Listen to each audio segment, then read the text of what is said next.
Hi. Today I want to talk very briefly about a question that I get asked a lot by startups and small businesses. It's around whether you should start trading as a sole trader or whether you should register as a limited company.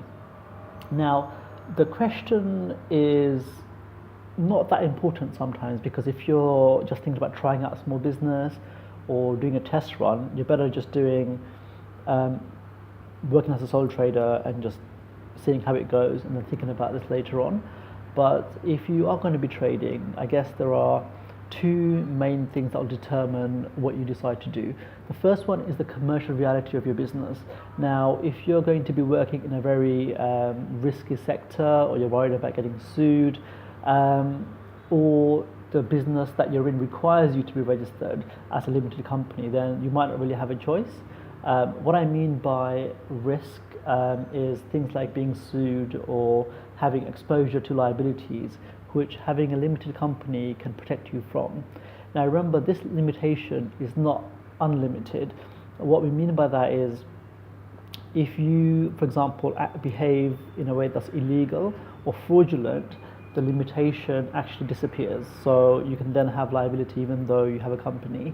The other thing to remember is if you're signing a lease agreement that requires you to give a personal guarantee, then again the limitation doesn't really matter anymore because you're personally liable.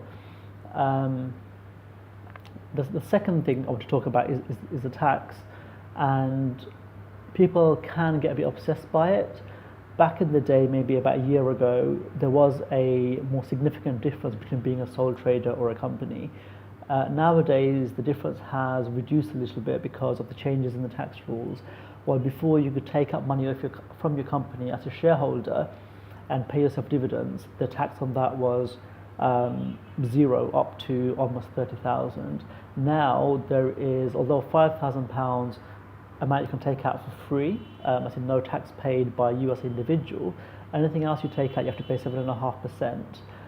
You can still make a saving because you don't pay national insurance, but it's worth looking at this again because the advantages are no longer that obvious.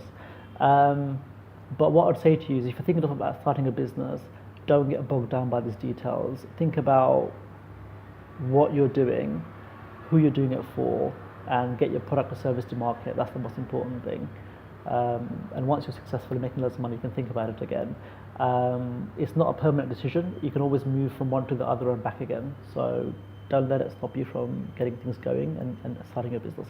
So any questions, any sort of points you'd like to make, always free to leave comments and I'll get back to you when I can. All right, take care, bye-bye.